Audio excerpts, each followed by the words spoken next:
नमस्कार दोस्तों। मैं आपका स्वागत करता हूं आपके पसंदीदा पॉडकास्ट शो में, जहां हम हिंदी साहित्य के अनमोल मोती लेकर आते हैं। हर बार कुछ नया, कुछ सच्चा और कुछ ऐसा जिससे दिल और दिमाग दोनों जुड़ जाए। आज हम बात करेंगे कक्षा 10वीं की किताब का वो पाठ जो बहुत सारे बच्चों को एकदम अपने जैसा लगता है।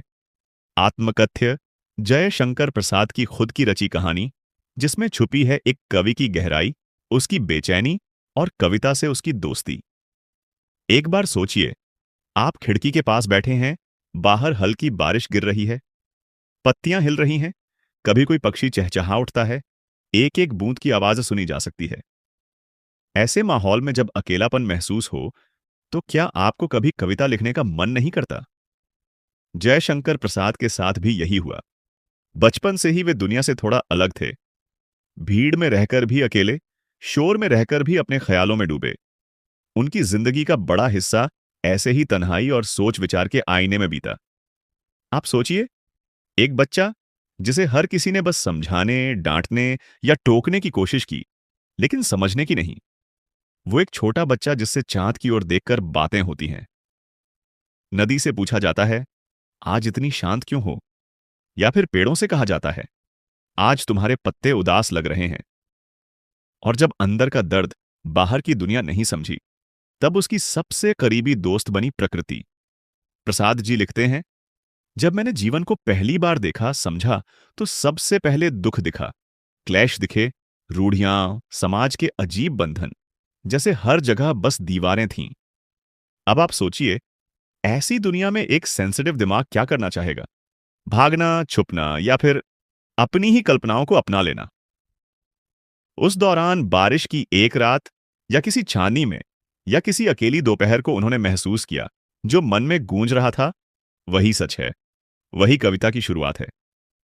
जैसे ही शब्दों से खेलने लगे, उन्हें एहसास हुआ कि कविता कोई तैयार चीज नहीं होती। वह तो होती है एक भाव, एक बहाव, जैसे अचानक कोई नदी फूट पड़ी हो। और सबसे मजेदार बात यह थी कि यह सब बिना योजना के होता था। मतलब जैसे सपनों में अपने आप कहानी बन जाती है, बिल्कुल वैसे ही। उनका कहना साफ था, और यह मेरी फेवरेट लाइन है, मेरी कविता न तो बनाई गई थी, न ही सोची समझी। वह तो मन की स्वतः बहती धारा थी। उन्होंने कभी भी कविता को सिर्फ शो ऑफ के लिए या पुरस्कार पाने के लिए नहीं लिखा। कविता उनके लिए साधना थी, ऐसी पूजा जिसमें सिर्फ मन की सच्चाई और ईमानदारी हो। इसमें कोई अभिनय नहीं था। कबीर की साखियों जैसा ही, जहां साधना मन के भीतर होती है, वैसा ही कुछ। प्रसाद जी की कविता उनके लिए सांसों की तरह थी। वे कहते हैं, मैंने कविता को मनोरंजन का साधन कभी नहीं बनाया, उसे जीवन का आधार बनाया है। अब आप सोचिए, उनकी इस सोच के पीछे क्या वजह रही होगी। उन्होंने समाज की हर मुश्किल, हर दुख, हर शिकायत और हर उलझन, सबको बहुत करीब से देखा।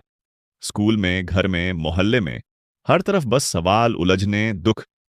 लेकिन उनके लिए कविता वो चाबी बन गई जिससे हर ताले का हल निकल सकता था। प्रसाद जी ये मानते थे कि कविता का असली मकसद किसी को हंसाना या रुलाना नहीं, बल्कि मनुष्य को खुद से जोड़ना है।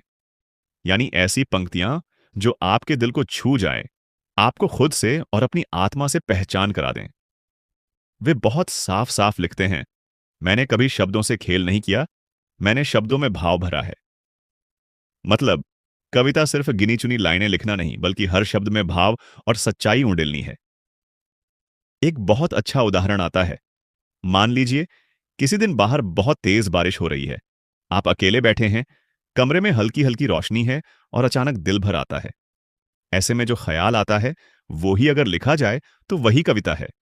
कुछ कुछ वैसा ही प्रसाद जी को लगता था। अब उनके लिए कविता औरों के लिए जादू थी, कुछ के लिए छुट्टी का साधन और कुछ के लिए मनोरंजन का माध्यम। लेकिन प्रसाद जी के लिए कविता तो उनका अस्तित्व थी। वे कहते हैं, मेरी कविता मेरा अस्तित्व है। जब तक मेरी सांस चलेगी, तब तक मेरी कविता बहती रहेगी। सोचिए, क्या आपने भी कभी ऐसा महसूस किया है कि आपके बिना आपकी सबसे प्यारी चीज भी अधूरी है? यह अपने आप में बहुत गहरी बात है। और भी रोचक है कवि और समाज का रिश्ता। जब प्रसाद जी अपनी कविता के जरिए समाज को देखते हैं, तो उन्हें उसमें दर्द भी दिखता है और उम्मीद की कोई रोशनी भी दिखती है। वे शब्दों से जोड़ते हैं, टूटे दिलों को, बिखरे विश्वास को, खोए हुए सपनों को। उन्हें लगता था कि कवि केवल कल्पनाओं में उड़ने वाला प्राणी नहीं है, बल्कि जमीन से जुड़ा दृष्टा है। एक ऐसा इंसान है जो सब देखता है, बिना मूल्यांकन के, बिना भेदभाव के। अब अगर आपको लगे कि कविता सिर्फ फैंसी शब्दों का खेल है, तो प्रसाद जी बिल्कुल इससे इत्तेफाक नहीं रखते। उनके लिए तो कविता वही है जो मन की सबसे गहरी बात को बाहर ला सके। वे मानते थे कि कविता कोई वस्तु नहीं, कोई मटीरियल चीज नहीं, बल्कि जीवन, भावना, संवेदना और चेतना का प्रतीक है। ये मुझे बहुत अच्छी तरह समझ में आता है कि सच्चा कवि कभी किसी स्वार्थ, नाम या अवार्ड के लिए नहीं लिखता, बल्कि वह मानवता, सत्य और करुणा के लिए लिखता है। जयशंकर प्रसाद की भाषा, जो कि आत्मकथ्य में बहुत साफ दिखाई देती है, वो बद्धी सरल, सच्ची और स्वाभाविक है। इसमें कोई नाटक नहीं, कोई बनावट नहीं। इसलिए जब आप आत्मकथ्य पढ़ेंगे तो आपको ऐसा लगेगा, ये तो मेरी ही कहानी है, मेरे भीतर के सवाल हैं, मेरी ही बेचैनी झलक रही है। और सोचिए, जब कवि ये कहता है कि कविता कोई योजना या कोशिश से पैदा नहीं होती, ये बात कितनी सच्ची है। इसने मुझे यह समझाया कि हर बार जब हम अपनी भावनाओं को खुलकर महसूस करते हैं, उन्हें जुबान देते हैं, वही सबसे शानदार रचना बनती है। आखिर में यही सिखाया गया, जीवन में सबसे बड़ा पुरस्कार ईमानदारी है, कि कविता या कोई भी कला तभी सच्ची होती है जब वह आपके खुद के अनुभव और भावनाओं से निकली हो। प्रसाद जी की कविता में जो दर्द और सच्चाई है, वह इसी वजह से अमर है और शायद आगे भी रहेगी। आज का पॉडकास्ट यहीं तक। अगर कुछ छू गया हो या खुद को इस कहानी में पाया हो, तो अगली बारिश, अगली तन्हाई या अगली छोटी सी खुशी, उसमें कविता ढूंढना मत भूलिएगा। अगली बार फिर मिलेंगे एक और सुंदर रचना के साथ। तब तक के लिए खुश रहिए, पढ़ते रहिए और महसूस करते रहिए। नमस्कार।